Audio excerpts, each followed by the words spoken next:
Hi అండి, మీరందరూ బాగున్నారా? మీరందరూ బాగుండాలని మేము మనస్ఫూర్తిగా కోరుకుంటున్నాం. ఈ రోజు అయితే ఇంట్లోనైతే పిల్లల కోసం అయితే రవ్వ లడ్డూలు చేస్తున్నామండి. దానికి కావాల్సిన పదార్థాలు, తయారీ విధానం చూద్దామండి. రవ్వ వేయించుకోవడానికి అయితే నెయ్యి అయితే పొయ్యి మీద పెట్టుకున్నామండి. ఎండు కొబ్బరి అయితే కట్ చేసి అయితే మిక్సీ పట్టుకున్నానండి. ఉండలు చేయటం కోసం అయితే పాలు అయితే ముందుగానైతే కాసి చల్లార్చుకోవాలండి. దానికోసం అయితే పాలు అయితే కాగబెట్టి పక్కన పెట్టుకున్నామండి. పంచదార అండి, యాలక్కాయలు, ఇంకా రవ్వ కూడా 1 కేజీ తీసుకున్నానండి. 1 కేజీ రవ్వ, 1 కేజీ పంచదార అయితే తీసుకున్నానండి.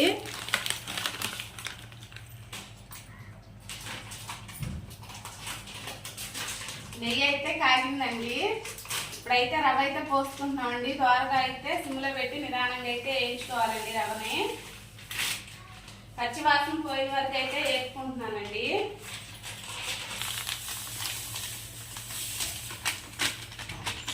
కేజీ రవ్వ తీసుకున్నానండి. కేజీ రవ్వకి కేజీ అయితే పంచదార కూడా కేజీ తీసుకున్నానండి. కొంచెం తీపి తక్కువ తినేవాళ్ళు అయితే తగ్గించేసుకోవచ్చండి పంచదార. అయితే పచ్చివాసన పోయిన వరకు అయితే రవ్వ అయితే మంచిగా వేపుకోవాలండి. కలర్ చేంజ్ అయినాకైతే వేపుకోవాలి. అడుగు మాడకుండా అయితే తిప్పుకుంటానైతే వేయించుకోవాలండి. రవ్వ పచ్చివాసనగా ఉంటే మంచిగా అయితే రవ్వ ఏకపోతేనైతే మనకి పళ్ళకైతే జిగురులాగా అనుకునేదండి. మన రవ్వ అయితే మంచిగా వేయితే తినేటప్పుడు కూడా టేస్ట్ బాగుంటుందండి. పిల్లలు కూడా ఇష్టంగా తింటారు.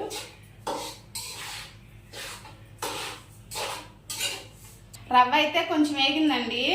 ఇప్పుడు ముందుగా వేయించి పెట్టుకున్న ఎండు కొబ్బరి కూడా అయితే దీనిలో వేసుకుంటున్నానండి. ఎండు కొబ్బరి కూడా అయితే వేపుకుంటున్నా. రెండు కలిపి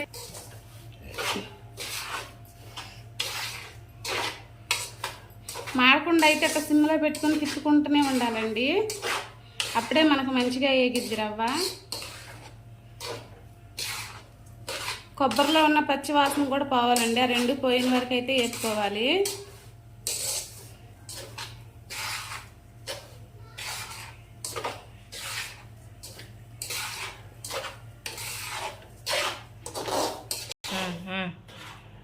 తిరుగు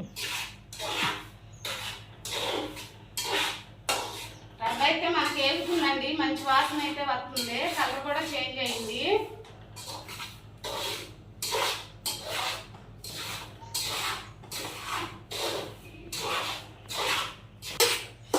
రవ్వ అయితే ఈ కలర్ వస్తే సరిపోతుందండి.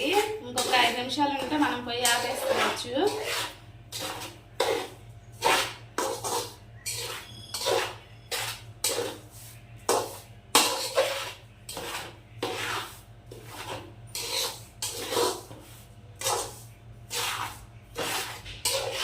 రవ్వ అయితే వేగిందండి.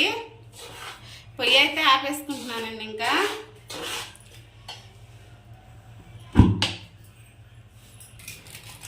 యాలక్కాయలు అయితే మిక్సీ పట్టుకుంటున్నానండి.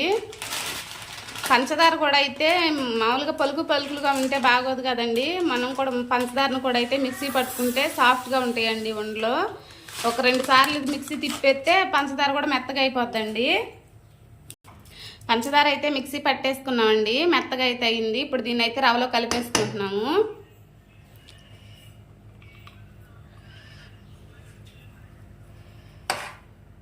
ఇది అయితే మొత్తం కలిసేటట్టు అయితే కలుపుకుంటున్నానండి. ఈ పంచదార పొడి రవ్వ అయితే మొత్తం అయితే కలిపేసుకుంటున్నామండి.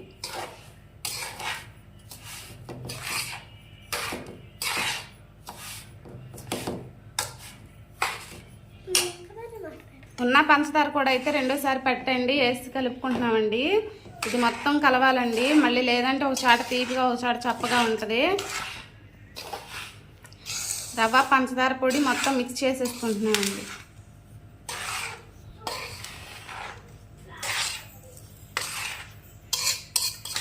బయట ఫుడ్ పెట్టే కంటే ఇట్ట మనం ఇంట్లో చేసుకుంటే తొందరగా అయిపోద్దండి. పిల్లలకు కూడా హెల్దీ ఫుడ్.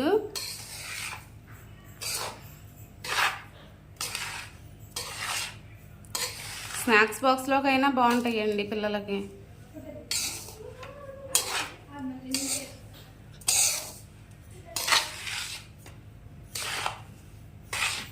ఉండలు లేకుండా అయితే మొత్తం అయితే కలిపేసుకున్నామండి.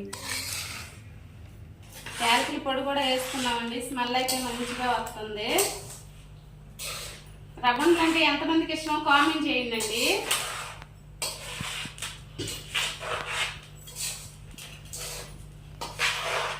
కలిసిపోయిందండి. మొత్తం అయితే కలిపేసుకున్నాం. ఇప్పుడు మనం కాసిన పాలతో లడ్డూలు చేద్దామండి. పాలు అయితే పోసుకొని అయితే కొంచెం ఒక పక్కన అయితే కలుపుకుంటున్నామండి. పాలు పోసి అయితే అట్ట కలుపుకోవాలండి.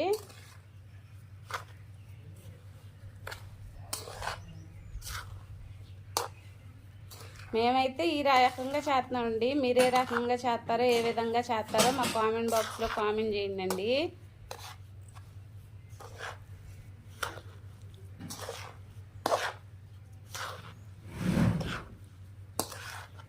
పాలు వేడిగా ఉన్నాయి కాబట్టి అండి, చల్లారడానికి కోసం అని చెప్పేసి అట్ట అయితే కలుపుకుంటున్నామండి.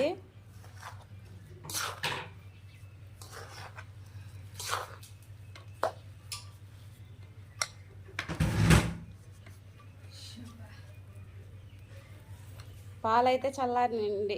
కలిపిన వరకు అయితే ఉండలు చేస్తున్నామండి. లడ్డూలు అయితే చేసుకుంటున్నామండి. ఇట్లా సాఫ్ట్గా అయితే కలుపుకొని అయితే చేసుకుంటున్నానండి. ఇదిగోనండి, పాలు కలిసే వరకు అయితే కలుపుకొని అయితే ఉండలు చుట్టుకుంటున్నామండి.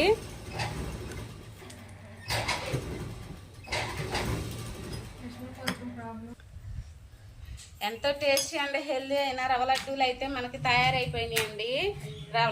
లడ్డూలు ఎలా వచ్చినాయో మాకు కామెంట్ బాక్స్లో కామెంట్ చేయండి. లడ్డూలు ఎంతమందికి ఇష్టమో కూడా మాకు కామెంట్ చేయండి. ఈ వీడియో కానీ మీకు నచ్చినట్లయితే లైక్ చేసి మా ఛానల్ సబ్స్క్రైబ్ చేయండి. వీడియో మీ ఫ్రెండ్స్కి షేర్ చేయండి. బాయ్ అండి.